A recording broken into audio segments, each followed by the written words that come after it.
about Afrika's comp maybe being slightly outdated, but they still have the options to react well. If the lights come back on and the Gallia ult comes down, that can look good. Gangplank can answer as well, and we are in for game 3.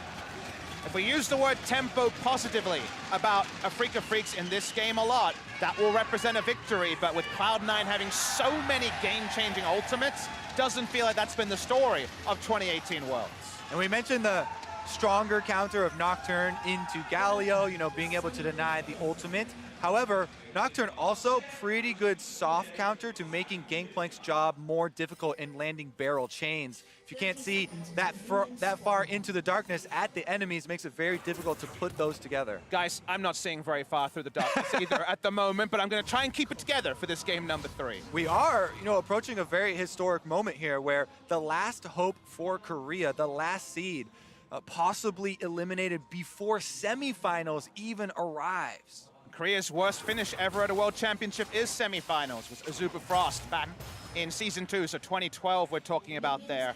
Afrika Freaks, they've got some lane priority in the bot side. Shen not known for his duo laning ability unless there's melee champions going on there, so it should be pretty happy times for Kramer and Tucson in what has been, so far, a trying series for them. And you expect Spirit to have more early game pressure than Svenskeren here. Nocturne pretty famously a farm to 6 jungler. Gragas, we saw in Spirit's game 1, gets plenty of ganks off early game.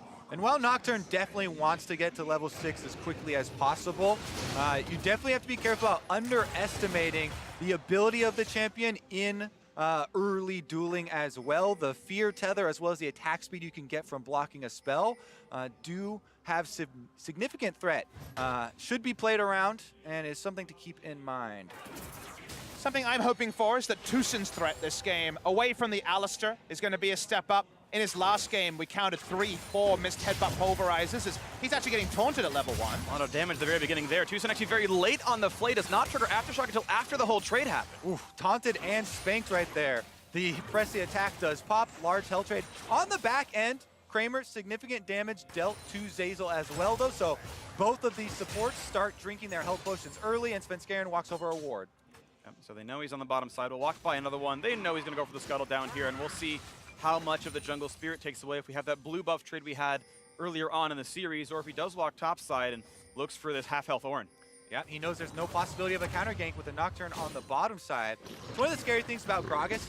Your initiation, especially in the early game, is so explosive. Body slam flash is something solo laners complain about so frequently. However, if a Nocturne is there, can deal a lot of damage, especially with them having this year started the trend of taking lethal tempo, huge attack speed on top of your Dustbringer. So Spirit, you can see why he doesn't want to go too aggressive this early. Now they've got full vision of Svenskeren though. This is a great setup for Afrika Freaks and Spirit. Let's see who can roam down, because Spirit knows where he is, but that ward will not spot into the brush. That barrel will, though, misses the body slam, gets the smite though, and Spirit has a blue, but now the fear is there, and Svenskeren wants to chase. And how about the roams down? Ornn's coming over, and Lysandre has first dibs as well. Spirit may have just killed himself, sitting by the wall. He's close to getting Sven low, but the solo kill may come through. Will they hand the buffs off? What a spell shield! First blood for Svenskeren. Told you not to underestimate the lethal tempo auto attack damage coming out of Nocturne early, and Svenskeren just wails on him after that blue buff is stolen. It's a PSA to all the junglers out there, never leave home without priority. If you invade without priority, the Ornn comes first, Lysandre comes to spot lane. And with Ignite on, this is a big trade on a Tucson. Now Sneaks out a flash away, he cleanses out, nice! Flash forward by Kramer, finds himself the kill, and now Zeyzal has to run, has to flash out as well. 4 summoners missing for C9. And a light at the end of the tunnel here for Afrika Freaks. As soon as it starts to go bad and Spirit dies, immediate answer here from Kramer on the bottom side. Tucson gets his Ignite off, flashes out, doesn't die, and they find the kill onto Sneaky in the 2-on-2. And will they finally, with this Varus Thresh lane, have some control around that duo lane that so far has been a black mark for Afrika Freaks in a series that so far has gone very far away from them. They need pressure points, and they can't rely on their jungler, who's a bit tail between his legs after giving up first blood. And that pressure point could easily be there in the bottom lane. Now temporarily 6 CS up, and Afrika Freaks up 700 gold. A taunt to the mid lane, but Kuro has no mana to keep trading with, so out he goes as Jensen tries to force him into a bad recall. I will also mention, as we take a look at this replay, we'll go through this one first and see how it all started. Hook there from Tucson onto Zazel, but then he decides to take the fight into the Aftershock already proc with Ignite down. Kramer, no hesitation, flashes forward, finds home with the arrow, strikes true and finds the first blood. Really smart by Kramer. When they engage on your tank support, hit the enemy marksman. He will die faster. And with that choice, blew through all of C9's summoners, including the cleanse for Sneaky, and got that kill picked up.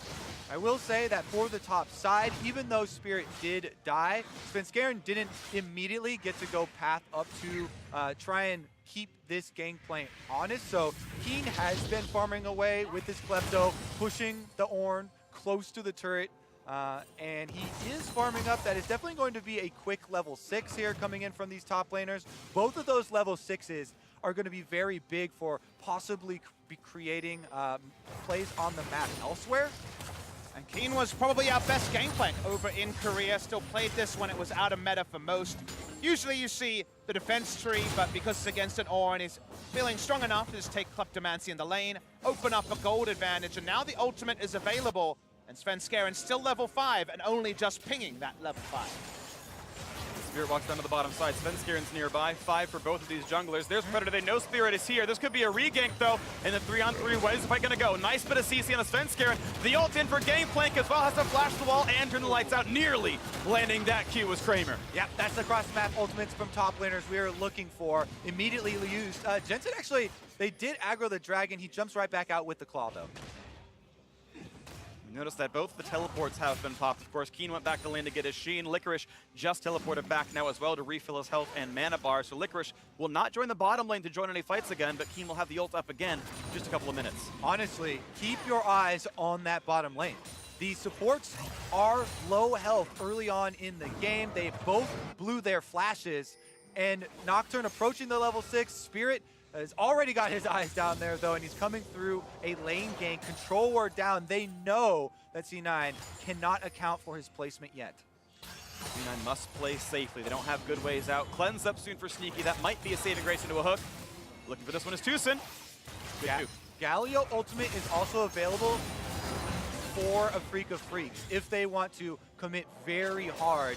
You can see a movement from Kuro from the mid lane, but here comes Svenskeren. Sven 6 lights are out, taunt on a Thresh, pops right away. A 3v2 in the fight as they go for the stun on a Zazel, and he will get traded. Now it's time for Kramer to take attacks, and he's going to be burning low, and Gragas is about to be in range for the ulti, so if they chase too hard on Spirit, Galio can turn it. A 1-for-1 either way as both supports have dropped. The level 6 there, so key for the side of C9, able to get that advantage where Spirit, a bit of a passenger. Mid laners don't join, a 1-for-1. Yeah, both teams with the exact same idea. They did keep their eyes on the supports. Flashes not available, and they both go down. Gold traded fairly evenly.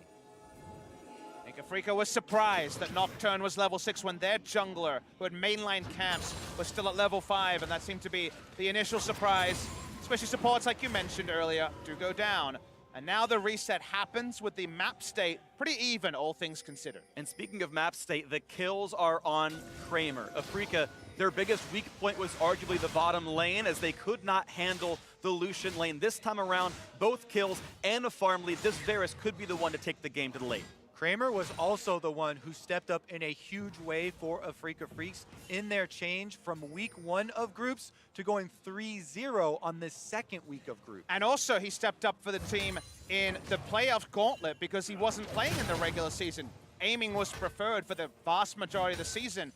Ironically, when we actually got to the finals gauntlet on the way to that overall grand final that Afrika dropped out in the semifinal, when Kramer entered the team in that gauntlet, he had never played 2v2 as an AD carry in summer. He'd only been playing Gangplank and other quarter mages in the bot lane. He hadn't been playing the new assignment of the 2v2 marksman, and he's been able to step up in a big way. He's going to be relied on in this game until Keen is ready to go.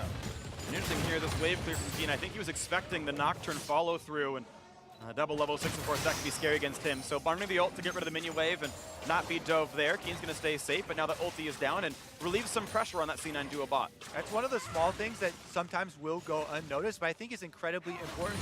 Just these players cautioning against the possibility of big plays like that. You mentioned it's a almost triple stacked wave there worth of minions. If as a top laner you get dove and lose out on that much experience, it is catastrophic. So he plays it safe, uses, yes, his global ultimate to clear it, and that is a cost, but I think does cover a worthy possible negative outcome. Ooh, there's going to be an outcome now in this jungle, as that was a potential 2-on-2. Spirit waiting around. They know he's there. They saw his barrel. The Svenskeren sitting on a ward now knows he was spotted. C9 sitting in the river. They had temporarily bot lane pressure. They got to do this again, though. Otherwise, Afrika can answer first. Hook's not quite going to land there. And it's again pressure for the bot lane and then pressure for the blue buff as the mid laners trade blows back and forth. Right now, it's Afrika backing up. Nice little bit of hit there, and the Thresh is on the way to make sure Gragas can stay safe. And we continue to watch as the wave is pushed in and C9 rejoins. Back and forth they go, and now Kramer will sacrifice farm under the turret to play for a blue buff.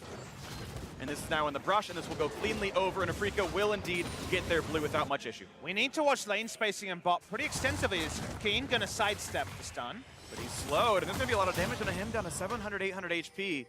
Licorice with an ult from Svenskeren actually might have enough damage to kill off Keen. Do you have to be a little bit more cautious when you're playing Gangplank with Klepto rather than Grass? Bottom lane! Big ult, they're going to find the root now. Also on a sneaky as well. Big damage, and Azazeli's going to stay alive. Flashing just in time. And the flash maybe a little bit late, but now the answer on the backside. The flash, the heal to stay alive, just barely. He's going to stay up in this one, but now the Shen keeping a teammate in, but that hook was beautiful. And he's answering for his sins in the first 2 games. Tucson finds 2 more kills for the squad. Another play, sneaky. He's got to be careful, 1v3. Cannot quite find the answer, flashing away. Oh, this should be enough. Watch out for the lantern. And now the top side, the fights just keep on happening. Sneaky cannot join this just yet. The slow in a Kramer, the Q's going to find one. In the top lane, they've got damage to the Akeem, but he's staying alive. 2 for 1 in the bottom lane, and Afrika comes out ahead. Oh, what a heal bait from Kramer! It baits Svenskeren to take the Paranoid in on Nocturne, and Afrika actually come out with more kills, but Sneaky fights his way 1v3 back to get 1 kill for Cloud9. It was so close to a triple kill 1v3 for the Lucian, unable to mana bar and just in general the kite back stop it. But that could have been a bonanza for Sneaky. Big plays from both of those marksmen. Let's take another look at this one. All right, the initiation starts out with the supports, again, as primary target. Nice ultimate there from Kramer to start it off. They follow it up. Zeyzal expects the flax to come through, so he does a good job avoiding it. But then Svenskeren almost one-shots Kramer. Not close enough, though, and Kramer can still add damage. Right there, the Zhonya's allows Svenskeren to get picked up, and now it is Sneaky 1v3.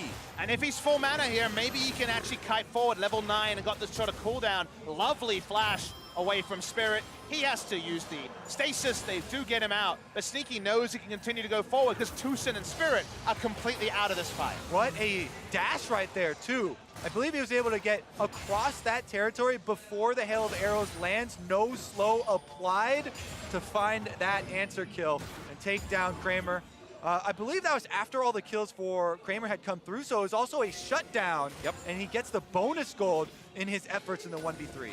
Several extra gold picked up there, a couple hundred for that. And we now look back at a very equal game state, 2,100 gold apiece, but the Ocean Drake gives Afrika better laning and better answers at the end of a team fight if they need to roam around. Sneaky finding some more poke, but Spirit is right there and playing up on the edge, the precipice of death if Gragas goes in for the play. He does have the ultimate. Spirit is sacking camps to make this play. You see the question mark ping. They should be suspecting this because Raptors is not being cleared by the Gragas in quite a while. This is one of the hardest camps I have seen put up at Worlds. I think that actually lets him know. Yeah, It ended early.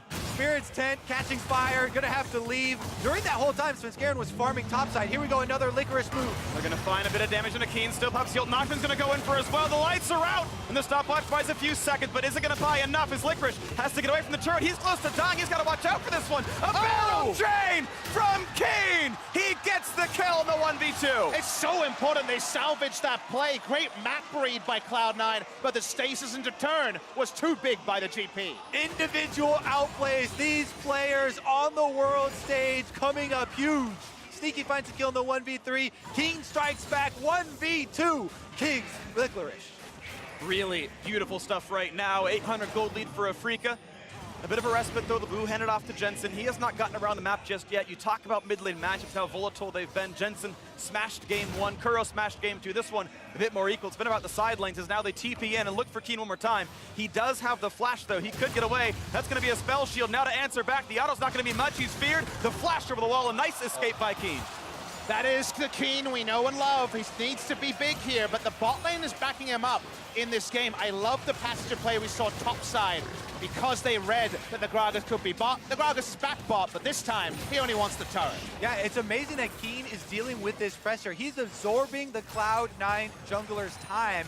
Meanwhile, Spirit being bottom, they don't get a kill on the C9 duo, but they almost take the turret. It's getting very low, and that's going to be another 800 gold that would go into Afrika on top of the 700 they already have, and certainly this one will fall as Spirit is still within earshot.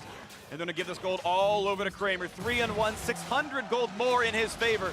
Svenskeren can only try to answer the Herald somewhere else. And these passenger plays are why Keen was rated so high in the top 20. He's putting in a carry-level performance with no backup. His jungler has only been bottom side almost the entire game. And to be able to do that while absorbing a camp is the sort of trademark for this guy who lit up the LCK in 2018. Potentially even the reason Afrika are even here. A 5th place finisher, 4 splits in a row. They switched out the lineup before the last year, still ended up in 5th place, and then Keen comes in, replaces Marin of all players, and suddenly a silver medal in their very first split with this player on the lineup.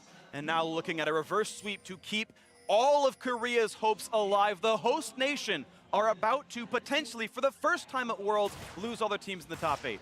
And Sneaky here on the Lucian, 3 games in a row. You can tell that Afrika Freaks identified this as one of the biggest problems. And with that, they have had Spirit constantly down to the bottom side. If you have a nickname or a title you don't like, maybe you just take it on. And Sneaky in lane is becoming a positive meme in this particular game. He's dominated to the point where they've required an extensive jungle camp, and he still exits the lane with a CS advantage. Even 2 kills to his credit as well, so really kudos to him for stepping up. The longest standing member of C9. An almost unbroken streak of starts at the beginning of Summer Split. He was out for a few weeks, and they decided they needed him back in, and he's once again bringing Cloud9. This is his 5th quarterfinal at Worlds, but he has always fallen since back in 2013 when he first showed up on the world stage. Has never made it through the BO5. Now 2-0 up, this is probably their closest chance at doing so. But of course, still a lot up in the air. Afrika Freaks up, still 1,700 gold in this game. And it's non-trivial at this point in the game. There's finally a turret answered as C9 knocked down top lane outer. And we're getting a little bit closer. That hook almost lands there. 4 in the top lane for Afrika. They will not quite get that next Herald charge, and down it goes. 4-man defense here means the C9 can't outnumber and dive. Afrika's showing a lot of respect. All Afrika's getting on the map is GP farm though, and C9 with the Nocturnal, with the Channel, can always look for a turn. A lot of fights over the wards in this tribe rush going down. Nobody leaving yet, so it's still 6 members on the top side. And you can see on your mini-map, all 5 now of Afrika Freaks heading up there. 2 global ultimates at their disposal. This might be it. It's going to go wide. Those A's are walking just the max distance away. Sneaky backing up. They're going to look maybe at mid instead, but with reinforcement coming down, that's a nice route for Jensen. Gets away from the chance for Kuro to go in. Both these mid laners taking aftershocks, so in short skirmishes, they do very little damage to each other. That one was about facilitating a gank, but not going to happen. On the side of Afrika Freaks, they back away as Licorice puts together another item and just wants to force the GP to come to his lane. Very little bit of farm will be dropped there, maybe 1 or 2 melee minions. The cannon will hold enough time that it's not an issue. Licorice wards to make sure he's not getting ganked just yet, as Gragas is coming down to this side of the map, but Keen gonna get most of this farm. That's pretty beautiful to watch. Trinity Force plus a barrel is always free money, and it's indeed plus 14 CS in the top lane. Yeah, one thing that will not be free is this Infernal Drake. As Afrika Freaks have said, everybody down to the bottom side, as have Cloud9. Trailing through the river now. They do have 1 ward here to see the midsection, but we could easily have ultimates going off in quick succession. And Cloud9 are first to clear out the mid lane, so they do have a little bit of time of first dibs to get back down towards the river. Kuro, that's Zachariah's farm. Here comes Yosa going for the dive right away. Who's going to go down first? Giant knockouts, and it is Keen. A lot of the gold is gone already, and Svenskeren stays alive as the 2-for-0 comes through. C9 win that fight, and Kuro only gets a taunt on a tank. That's not going to mean much. Kramer, what can he do for the squad as his tanks are falling? His teammates are dropping. They're forced to run away. It's a clean take on the Drake, and C9 go back to mid as well. Licorice gets hooked in though, here we go. He's got to be careful. What a fly out of Tucson! And Kuro fighting against Sneaky as well. Battles back and forth. Jensen goes down, a kill on the backside of the fight. And will there be more? Will there be a snipe for Kramer as Sneaky runs, has to flash away from the hook? Flash hook for flash hook. It ends up being the trade. Kramer was zoned out of damage almost the entire fight. With Keen going down, it was so hard for Afrika to win. Kramer is king of the hill right now. He's the highest health member left after that team fight. And Afrika Freaks starting up this dragon. Controller goes down and the map goes dark. Licker's gonna stay on the map. No ult for over a minute or about a minute here. Svenskeren winning around. Similar cooldown for him. Now 3 there. The rest of the teams are collapsing. Keen cannot join right away, but he might try. And then once again, we look for the smites. They're up on both sides. Here comes TPs. Hook's not going to land. Here comes the rest of the squad. This will be another 5-on-5 as they're all going to rejoin. And the Dragon resets, but Sneaky is low. They've got to respect this. That snipe for Kramer. It's his 5th kill of the game. And Tusson's on the hunt. The battle for the Drake. Svenskeren gets it, but loses his life as more kills come through. 3-0 to Afrika with Baron alive. And they can run straight to it, Freak. 20.5 minutes into this game, Afrika Freaks have the Ocean Drake regenerating their health bars, and they're starting it up. As a group 5, they have very good Baron damage and very good Baron turn. This should definitely be theirs. Only Lissandra and now the Ornn could contest. Teleport is being used. What are Cloud9 gonna do about it? Jensen can go in and self-ult to buy time, but it would be almost last case. They're gonna try, they're gonna dive into the pit, plenty of damage available, but will they even stop the Baron as the smite? Oh, he gets to kill the juggler! Who's gonna get it? You gotta be kidding me! Licorice solo carrying this game! There's still 2 kills for Afrika, but can you believe that Baron steal? Your spring split North American LCS rookie of the split on Ornn comes in, takes the Baron and takes the jungler's life. What an incredible play! And they're gonna find another on the back end. A shutdown for Svenskeren. They had so much hope, Afrika, and it just got shattered. This is the hopelessness that Afrika has to deal with, that the LCK is getting used to. They're gonna keep pushing through the mid lane and blow open the gold lead. Are you kidding me right now? Absolutely unbelievable turn of events, but we have to settle down because there is so much more game to play. Afrika need to not be tilted. This game is only 1,000 gold apart. This replay brought to you by Ace of Predator. But this is just a pure donation. There's no unsealed spellbook to smite away. They get a lot of damage onto Spirit, and look at how Licorice assassinates him in the back line. And when it comes to this play, all the cannonballs are coming in. Kramer turns onto Licorice. If you're watching, Licorice waits, he waits, and then at 16 HP, he just punches the punches it. Baron. He punched the Baron. What can't Licorice do? I don't have an answer for you, Freak. This world has been full of incredible moments. Another one has just taken place, and now we are left with Cloud9 facing a victory in Game 3 with Baron buff. Afrika Freaks, it is now or never. This could be a historic moment in League of Legends esports. Korea has not missed a semifinal ever. They have not missed a final ever in any Worlds they've been invited to. North America hasn't made it since 2011, the very first Worlds, in C9 with the gold lead, and Baron could be the first semifinalist team since the very first World Championship from North America. It's all decisive, and it's been a decisive victory so far for C9, and hard to answer any of those facts with any counterpoints, Freak. C9 have been the better squad on the day. They've been clutch as well, but here we go. Jensen's going to be rooted up. Be really big, and he's forced to self-ult. That's actually at least a cooldown missing, and that's going to be nothing for the Ornn. But look at the backline. Keen, he's running out of health, but he gets the oranges, and he gets support from Spirit. Mid lane tier 2 falls, but nothing else for C9 to grab. They will have to disengage. Afrika just need to weather this storm and wait for their late game. They're already on 2 items for Kramer. Siege is very short range from the side of C9, so they need something like the Ornn ultimate to zone away. That time it's not enough. They can back away. Baron buff power play, as you can see in the top right of your screen, is the better part of 5,000 gold. Cloud9 need to reset after that fight. So many ultimates flown. With all of this gold they got from the Baron push, they will come back with completed items looking to get inside of the Afrika Freaks base. How does Afrika Freaks leverage anything out of their biggest asset, which is still Kramer?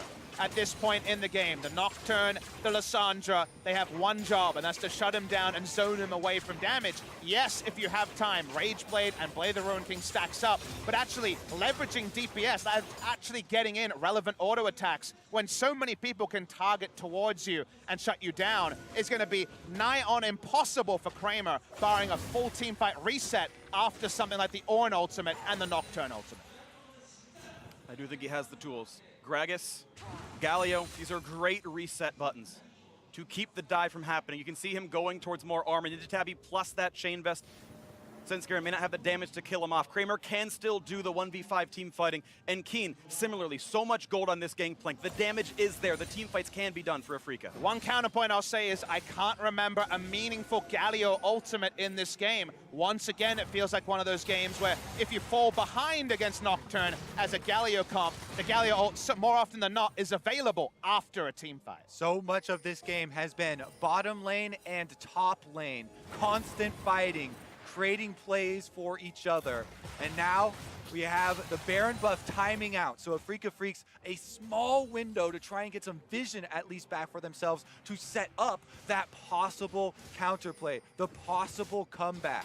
And if the comeback does happen, they've got a lot of standing turret gold left to grab. Only a single outer is gone, so 1,000 easily reached gold from top and mid outer turrets can be there if the tide does swing. If it ebbs and flows the other way, we'll wait to see. Still, 3,000 gold separates these squads. C9 are in the driver's seat. They do have the tools they need. But it's hard to demonstrate how hard it is for either Keen or Koro to hit a side lane and farm because you have to contend with Nocturne ult, the Lissandra teleport, Shen ult. Going for a 1-3-1, even farming side lanes is hard. That's why they're in an ARAM position, even though you'd usually consider Afrika as a 1-3-1 team with this comp. And here comes the Ornhorn. Could this be the signal of the end? A giant knockup, a dive to the back line. Huge crowd control, but no one's dead yet. They finally get Spirit. A 1-for-0. Galio shows back up. Licorice gets a shield. So far, it's still the 5v4. They're re-engaged. A 4-person route. And they've got one, but Jensen falls. Another kill in for Afrika. They're firing back. A hook onto Ornn. Stinky forced to run. Sniped. Down by Kramer. Afrika win the fight. With everything looking against them, Afrika Freaks stand tall. They fight off Cloud9, and now they can push back. That was the team fight they were looking for, where they could actually disengage and turn with Kramer. He goes down out of his Guardian Angel, but the mid lane turret goes down, and maybe Afrika Freaks have some life left in this best of 5. 9 kills on a Varus. The Guardian Angel was popped, and they have map control. This Mountain Drake is free. Some time to farm as well. C9 have to lick their wounds, reset, and try again during that cooldown, but the lead shrinks to 1,500. Not much time on that clock either, because Baron is about to arrive. 30 seconds from the beginning of this replay. Remember what we identified. How can you leverage your damage because of the initiation here? The initiation is strong, but at the tail end of the Nocturnal, the Galio comes in, and suddenly Kramer and King can fight front to back. So much AoE coming out from Keen. That Gangplank ultimate doing a good job of also zoning Sneaky out of the Cloud9 setup there, so he didn't get to put a lot of damage through, even though the setup was very big, and Afrika Freaks come out just when they need it. So on the reset map, a 1,400 gold difference, and Afrika have a Mountain Drake and the ability to absolutely eviscerate that Baron with one good rotation. Licorice on the bottom lane, just pushing in, splitting. He has teleport and he has an ultimate. Afrika, though, playing provision control around this river. They know that if they play it right, they can win the next team fight. Quick Silver Sash, done for Kramer as well. Get away from big taunts or a big stun. He's itemized, though, for utility, not just the straight-up damage output. His frontline killing is not incredible. Licorice can maybe survive him as he builds towards the Warmogs. And he flashed aggressively, and now he has to deal with the consequences of that against Ornn, Lissandra, Shen in the next fight. And that's not even including the Nocturne, who doesn't have a Guardian Angel to power through. So it's even more tricky for Kramer to position in the next fight. Every flash on Cloud9 blown in that team fight. And those will also be a liability if something sparks here in the red quadrant of the jungle. Everyone walking on tiptoes right now. Yeah. C9 given the space, though, to play for control. Licorice is the tank in the front line. They're going right now into the back line. It's low for Keen, but he's going to stay alive. Ornhorn calls, and they're going to find a knockup. Will they get any kills? That Spirit gone already. Jensen finds the back line, looking for Tushin. He's low. go, looking for Kramer. He's under 100. No kills just yet, just the one. And Tushin's walking away. Sneaky finally finds the second 5v3 for Cloud9. They've done it! Cloud9 now have a free path to Baron. They've taken down the Afrika Freaks jungler as well as the supports. What will the response be? The response can be a very large barrel chain. Keep in mind, explosive damage is still here. The tools for Afrika to stop this, like C9 did 8 minutes ago, are still there. We've already seen one miracle around Baron. This Baron, about 8,000 health, is going down fast. Jensen will TP back in after the home guard. This could be a 5v3 to decide the series. Keen's gonna be on top of them all, looking for the taunt in the front line. Barrels do good damage. Svenskaren's on death's door. GA is popped and Kuro buys time. No deaths yet for Afrika. Sneaky goes forward, cannot find that kill. Baron means big damage. Svenskaren's a Q away from death. The barrel could be it as well. What a stop for Afrika. Again, Afrika on the edge.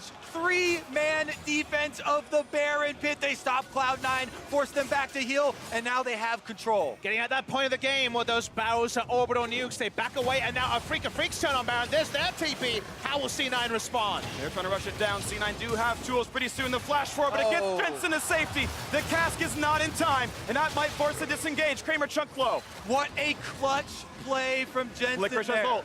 Will they go for this one? They're letting Afrika walk away so far, just playing for vision. Spirit looking for the big play to close it out and secure that comeback, but he cannot find it onto Jensen. Deep breaths, guys. We do not see a Baron taken there. No massive team fight victory. We have to reassess the map state. There's good control wards around the Baron from both teams. C9 gonna go and do their chores, pick up some minion waves, farm it out, but the next Baron should decide the victor of game number 3. And those chores could be plenty. There's an extra tool in Afrika's toolbox. They have TP on Keen. Neither C9 solo laner does. So now there is actually that chance to make split push unanswerable. This world has certainly been a test for my heart. So many games coming down to such slim margins. So many upsets coming through. And now, Afrika Freaks will try once more to take back vision over the Baron pit. Sneaky a bit low. They're hatching a ward. Corey in the mid lane. The rest of the team is nearby. This could be yet another fight to determine it all. Good poke out of Keen. Sneaky at half is dangerous. He needs the lifesteal off this, and they're going to let him. Important note, Guardian Angel back up on the Varus. 5 minutes has elapsed since the last big fight. Does allow him to position a bit more aggressively. Summoners also returning on both sides. And a stopwatch picked up for Kramer. He is incredibly hard to dive. C9 have been looking for backline access.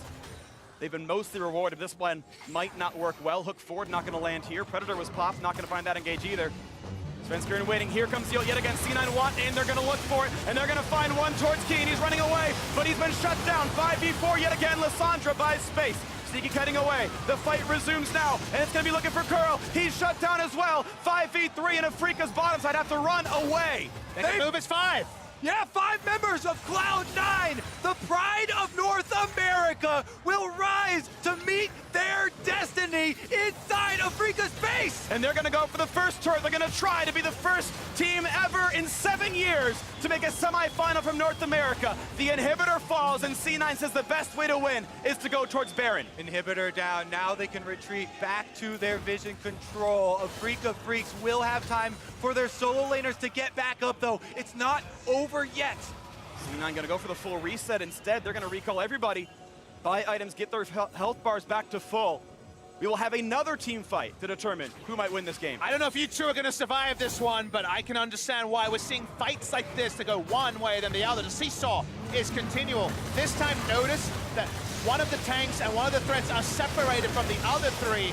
Afrika kite upwards, and that means that Kuro and Keen leverage their health bar for North. Great shot calling from Cloud9. Jensen, as you mentioned on the Lissandra, #1 duty zoning this team fight. Sections off Keen from the rest of the squad. Licorice and Svenskeren collapse immediately on to that late game carry and remove the threat. And we were wondering about the full reset. Consider the items that were complete. The biggest one, the Infinity Edge onto Lucian. We've talked about how it feels like Kramer has another tool again and again to repel the engage. He hasn't bought a damage item since he finished the Guardian Angel about 8 minutes ago. He bought a QSS. He also now has a stopwatch, but his damage profile is mixed at best, whereas Sneaky is all in on tank busting. Infinity is definitely good for that, but These busts may be harder as now Keen has Guardian Angel as well. It's been seen on going for assassinations, and they might be running out of targets. We're still in a very close one only. 4,500 gold separates the teams. That is pocket change based on performance in the actual fight itself. Guardian Angels active on Kramer and Keen. This provides a tremendous amount of an advantage for the next team fight. Sven Scarens is still on cooldown here for Cloud9. They do not want the hard. Oh, they're going for it! Oh, what a hook by Tushin! They're gonna find the way in though. The Oran's gonna come across, and the knockups are there. Is this the fight? It's 2 for 0, and the Guardian Angels are popped. This could well be it. Look at them clean up the map, and the last vestige of Korea has been destroyed.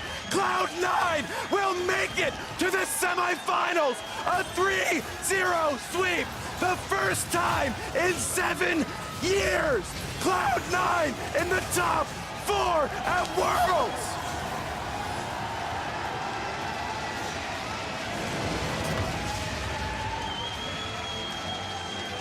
North America has dared to dream for many, many years. 2011, 7 years since they pushed forward. Cloud9 so often tasked with making it to this moment and moving forward and coming up short again and again. This was the big moment for them, and I can see it worn on everyone's faces that Cloud9 deserve this victory, and also the manner in which they get it. A 3-0 over Afrika Freaks. The true example, the epitome of the reality. The meme is dead. The gap is closed. Korea's not at the front. In fact, they are behind the EULCS, the NALCS, and the LPL as they are fully eliminated from Worlds 2018. Papa Smithy, even with the way that Worlds has gone this year, as a North American fan, you see it happening to everyone else. Yeah. Europe gets their upset. The LPL gets their upset. And finally, North America gets their upset. And we'll see more of them next week. Fnatic and Edward Gaming battle for the right to see who will challenge Cloud9 for a spot in the finals. People always come to me and talked about my Korean bias, Korean caster, but honestly, the truth of it all, as you guys know, is I was always biased towards the best League of Legends, and that was so often played by the Korean teams. They innovated the meta for so many years. But this year, as recently as summer, I kept feeling like we were behind, that we were too slow, that the teams around the world could exploit. And this tournament is the vindication of that belief. Korea played Korea's game, the world innovated a new world game, and now we can see the results of that. You reap what you sow, and that means that the LCS regions and the LPL are just too damn good. Incredible performance, Cloud9, probably the most aggressive North American team, and they have made it the farthest at Worlds. Beautiful performance there, and for a breakdown on this historic moment, let's hand it over to the State Farm Analyst Desk. Thank you, Freak. Yes! They've done it! We got it! Where are your party poppers? You got them for this moment! Where's Mark Z when you need him for an NA victory, man? Dash. Cloud9.